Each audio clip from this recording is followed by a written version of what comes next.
Αγαπητοί συνάδελφοι, φίλες και φίλοι, μετά από 12 χρόνια συνεχούς παρουσίας στη δευτεροβάθμια αυτοδιοίκηση, 8 χρόνια νομάρχης και 4 χρόνια περιφερειάρχης, το ταξίδι μου στην αυτοδιοίκηση ολοκληρώθηκε. Προσπάθησα για το καλύτερο και για το περισσότερο. Άλλωστε ο απολογισμός μου σήμερα αναδεικνύει με αριθμούς και έργα την προσπάθειά μας. Μια προσπάθεια συνεχής, συνεπής, διαφανής, ομαδική και αλληλέγγυα. Μια δουλειά που σε πολύ δύσκολες συνθήκες έδωσε αξία στη στερεά Ελλάδα, σε εμάς και στους πολίτες της. Αγαπητοί συνάδελφοι, είναι απολύτως αυτονόητο ότι ως την ολοκλήρωση της θητείας μου, δηλαδή την 1η Σεπτέμβρη του 2014, θα κάνω τη δουλειά μου με τον καλύτερο δυνατό τρόπο και είμαι βέβαιος ότι το ίδιο θα κάνει και το Περιφερειακό Συμβούλιο, αφού οι ανάγκες οργάνωσης, διοίκησης και λειτουργίας της περιφέρειας είναι συνεχείς, καθημερινές και διαρκείς.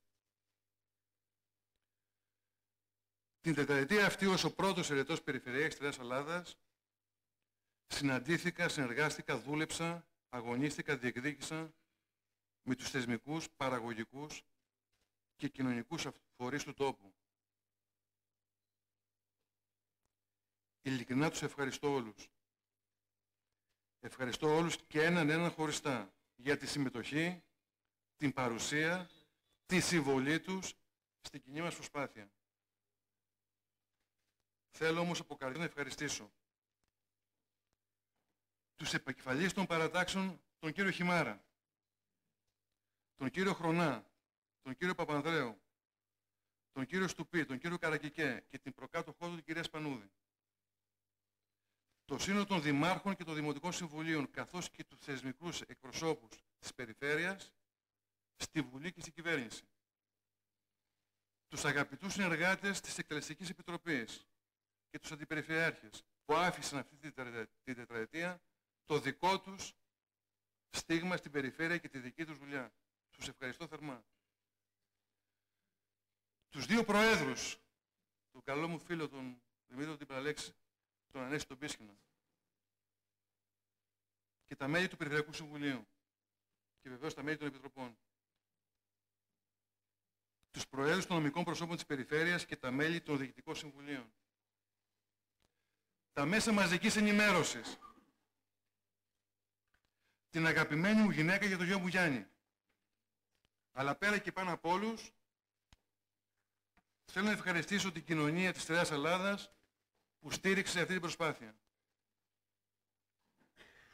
Τέλος, αναφερόμενος στο συνδυασμό της πλειοψηφίας, σε εσάς, στην πλειοψηφία, στην ομάδα μου, θέλω να πω ότι έκανα όχι μόνο μια ομάδα που δούλεψε, για την οποία είμαι πολύ περήφανος, αλλά μια ομάδα που γίναμε φίλοι, γιατί τίμησε ο ένας τον άλλον, σεβάστηκε ο ένας τον άλλον και όλοι μαζί παράξαμε ένα, για μένα, πολύ μεγάλο αποτέλεσμα σε μια πολύ δύσκολη συνθήκη. Θέλω να ευχαριστήσω λοιπόν θερμά την ομάδα μου, η οποία ομάδα ήταν ομάδα μέχρι σήμερα, και αυτό έχει τεράστια αξία για μένα. Θέλω να ευχαριστήσω λοιπόν την ομάδα μου για την εμπιστοσύνη που έδειξαν στο πρόσωπό μου. Και βεβαίως θέλω να δημοσίως να πω ότι θα σεβαστώ οποιαδήποτε επιλογή τους στις επερχόμενες εκλογές. Η ομάδα μου, η οποία είναι άνθρωποι με εμπειρία, άνθρωποι καταξιωμένοι στην κοινωνία, θα αποφασίσουν οι ίδιοι και με πλήρη ελευθερία και ποιες θα είναι οι επιλογές τους για τις επόμενες εκλογές, είτε δηλαδή αποφασίσουν να μετάσχουν στην πρωτοβάθμια αυτοδιοίκηση, είτε αποφασίσουν να συμμετάσχουν στην δευτεροβάθμια αυτοδιοίκηση. Οι επιλογές τους είναι δικές τους, όποιες και αν είναι αυτές, και θα τις σεβαστώ πολύ τους. Σας ευχαριστώ πολύ.